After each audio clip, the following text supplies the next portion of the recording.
What if Gohan was in My Hero Academia? This is an old story I started and never finished. It's funny because in the last video I said there wouldn't be a huge hiatus, and here we are 4 years later. So this will be a full-on remake. I'm going to take things from the original story while also adjusting anything I didn't like, so whether you saw the original or you're just starting here, you'll have something to enjoy. And thankfully, My Hero Academia is actually finished right now, so that'll make the story a lot easier. This is definitely more of a fanfic than a traditional what if, though all what ifs are fanfics in a way, so let's get started by discussing how we'll do this. Of course, the concept is what if Gohan was in My Hero Academia, but this isn't actually going to be Gohan, rather a character inspired by him. If we just put Gohan in the story as he is, there would be no issues for him. Even as a literal child, he could solo the entire verse. So we'll say this character is exactly Deku's age. In case you haven't seen the first one and are wondering why is this about Gohan and not Goku, well, Goku's going to be in it, but unlike Goku, Gohan actually went to school and became a hero. Overall, he's just a better fit as the main character for this scenario. We're not going to add everyone to this story, but we're also going to see some other Dragon Ball characters along the way, but only a few. We would be taking way too many detours if we added and covered everyone.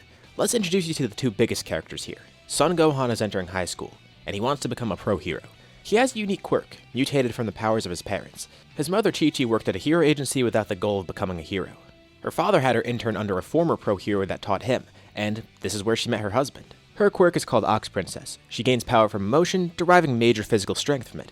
Rage, determination, any major emotion would buff her. And she's a master martial artist, but she would never become a pro hero. She doesn't like it, honestly. She doesn't want Gohan to be a hero.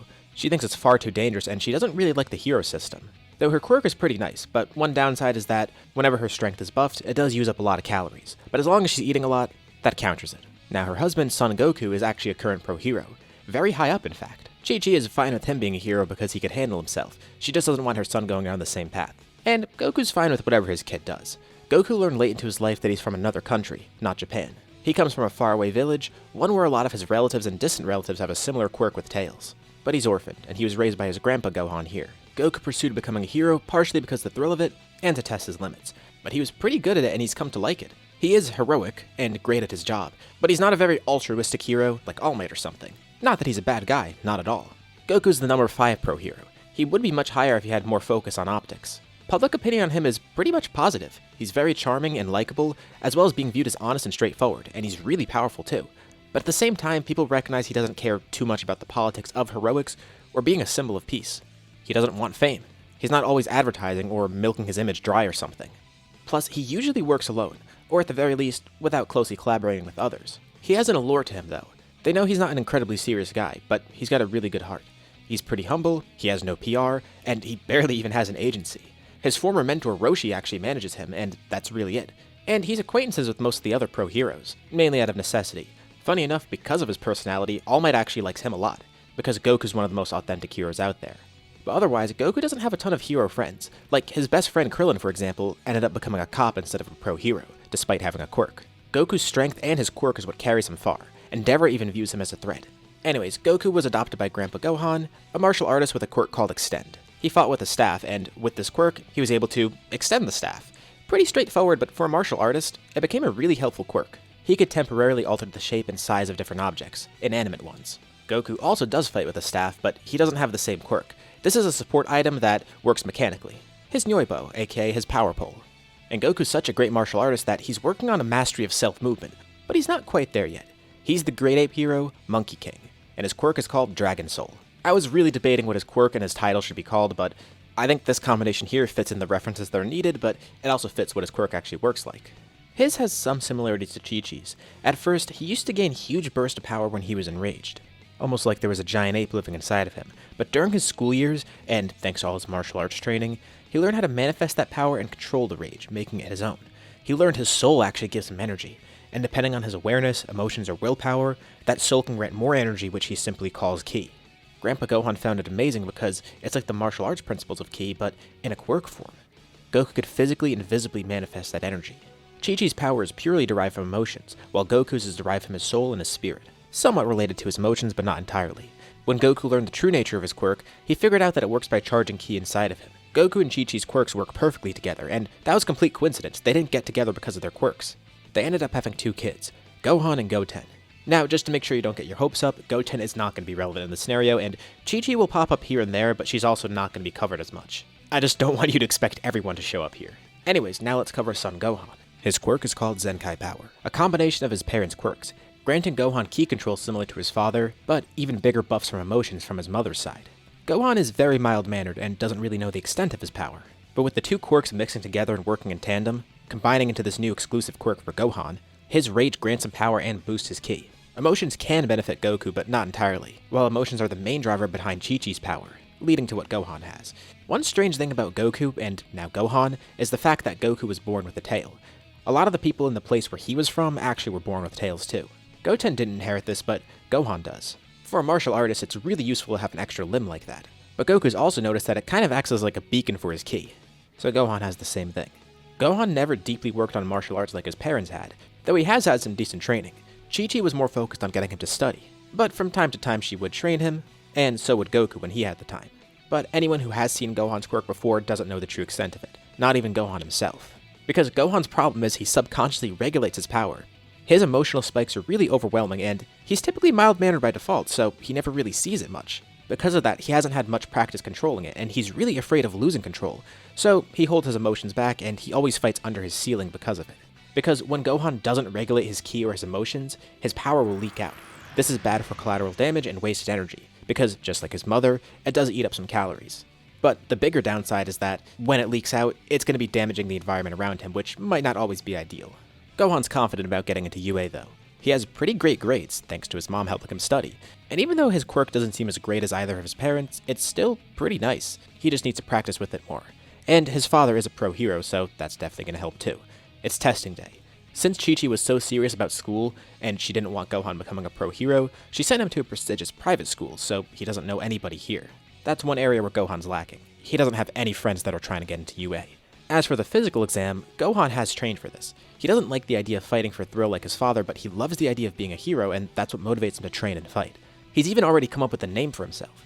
He's going to call himself the Great Saiyaman, and this name is twofold. It was really hard to try and implement the Saiyan name here, but for one, since part of Gohan's quirk does use calories, he took it from the Japanese word for vegetable, just like where the word Saiyan came from.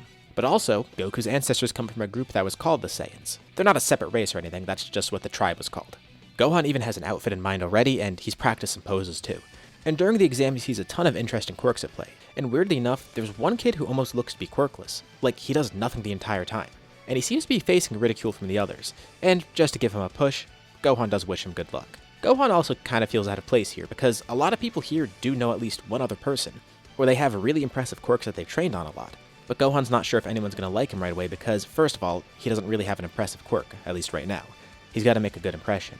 They assume that he's only here because of nepotism, so that definitely doesn't help his image. Gohan tries to tap into his power, and he's mainly feeling nervous right now, and that's one emotion that doesn't help him. Since emotion directly correlates with his power, this is another downside of his quirk. Whenever he feels timidness, fear, anxiety, things like that, his power kind of plummets. One thing he does want to also focus on is the efficiency of his calories.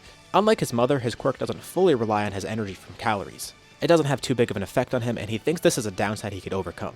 The other downsides I mentioned are going to be tougher. Slowly he gets more determined, but when he sees he's falling behind, he gets worried at first. But then he remembers, rage will give him power. He tries something weird. He gets angry. At himself. And this kind of works. It gives him a huge burst of speed and power. He can't really control it at first, but it's easy enough to rack up some points like this. And it's not a major boost, but enough for him to destroy some of the machines. So he doesn't score too high on the entrance exam, but it doesn't matter. He still is able to get in, and he's placed into 1A. This is where Gohan actually gets to meet some more people, but would he replace anyone in 1A? Probably. Who's a student that we could do without, though? Only the top 10 of the test results are shown, so we don't know who scored the lowest. Do we just kick out someone like Mineta? Yeah, why not? Both in terms of his abilities and his relevance to the story, I think we can do without him here. Immediately people assume he got here because of his father, and he's not the only one in UA with a pro hero related to him, but he can tell he's being judged because of it, because the others had better performances. Ida at least tries to be diplomatic, just like he is to everyone, so Gohan at least gets a welcoming from him. And then he sees Deku, who he does remember from the exam. Looks like he's also struggling to fit in. He is kind of intimidated by Aizawa. And then they have the quirk apprehension test. Gohan tries to channel his power here, and briefly it does work. Bakugo notices this and thinks that he's purposely holding back. Either that or he really doesn't know how to control his power. Bakugo's curious as to what his quirk works like, even though he's more focused on Deku right now. And Gohan notices the same kind of weird thing from Deku. Now, he has no clue about his quirk or how that works, but it also looks like he has a quirk that he doesn't have a lot of control over, so maybe the two are more similar than he thought. And he's been pretty reserved this entire time, but this is where he actually strikes up a conversation, asking Deku a bit about his power after this. He asks if he has trouble controlling his quirk, and Deku's pretty surprised that Gohan noticed this. He has to kind of play it off because he can't really explain what his quirk is, but he keeps it very simple. Yeah, he doesn't really have a ton of control over it right now, but he's working on it. Gohan says he's the same way. He just doesn't know how to tap into his quirk fully either. And when he does, he doesn't know if he's going to be able to control it. And now Deku sees what Gohan's seeing. They do have similar downsides to their quirk. Weird. Everyone gets their first hero costumes as well. And in the previous version of the story, I used this design, but in that story his quirk worked differently. Those orange pieces are where Gohan could charge energy. Also, I was trying to implement the Dragon Ball into his costume. It was a mix of the Great Saiyaman 3's costume from Dragon Ball Heroes and design elements I saw in other My Hero Academia costumes, but I also don't think Gohan needs armor here or a high-tech suit. Plenty of My Hero Academia characters have normal outfits, so I think the simplest change of clothes for Gohan would just be his regular Saiyaman outfit. If it ain't broke, don't fix it. I actually think the design of this costume fits the world pretty well. He's going to start out with the helmet and all. We have the first battle trial, and this is where he meets All Might. Now, Gohan knows a little bit about him. He doesn't really idolize any heroes, besides his father. And All Might's the man that his father knows and is somewhat indifferent towards, at least in comparison to others. Most people feel intense emotions around All Might, either huge admiration, huge jealousy, or something else like that. But Goku treats him like any other person, which All Might really likes. And All Might introduces himself to Gohan. He has high hopes for him. He tells Gohan his father's a very genuine, kind-hearted guy. He expects him to push himself, and Gohan takes this very seriously, just nodding in silence. Despite how nice of a guy All Might is, he is still pretty intimidating in person. But seeing All Might in person makes him understand what the whole symbol thing is. He wants to be a hero like that. I'm not going to spend too much time on the battle trial here, but this is where people truly start to see Gohan's power. They saw it in that quirk apprehension test, but here, they see some of his martial arts skill and briefly some of the actual strength he uses. Sorta similar to how Deku was using it. But it's very clear Gohan can't control it or activate it willingly. And when he does activate it, the damage is more widespread than he intends. Like, he tries to break through parts of the building, but he ends up breaking the floor below him, and even sending shockwaves that knock people back. And this makes Gohan kind of embarrassed. Some see his quirk as scary, while others wonder if he's ever going to be able to use it at all. But Deku sees someone that has the same struggles as him. Slowly, Gohan starts interacting with more of the people in his class. I feel like he'd fall into the same group that Deku falls into. Deku, Ida, and Uraraka. Of course, Deku's really impressed by everybody else's quirks, and being how he is, he's pretty much studying everybody. But still, he sees an opportunity in Gohan, an opportunity for both of them to grow. And even in their nature and how they act, the two are pretty similar. Their personalities aren't too different. This might be the start of a really great friendship. Eventually, the class arrives at USJ, and this is where they face their first real threat. Kurogiri warps everybody around, and Gohan lands with the random group. He's in a mountainous area of USJ, and he is a little bit nervous, but if this is going to be true combat here, he needs to lock in. He's been warped here with Shoji and Jiro, two people that he knows pretty much nothing about. The three of them all try and stay focused. Shoji keeps a cool head, and he even tries to give Gohan some motivation. He saw some of what his power was like. He asks Gohan if he thinks he can control it in this high-stress situation, because even though it's a lot sooner than expected, this is the type of stuff they'll face as heroes. And Gohan recognizes that. And he nods. The three of them will get out of this together. And he feels like the three of them could make a good team, given the differences in their powers.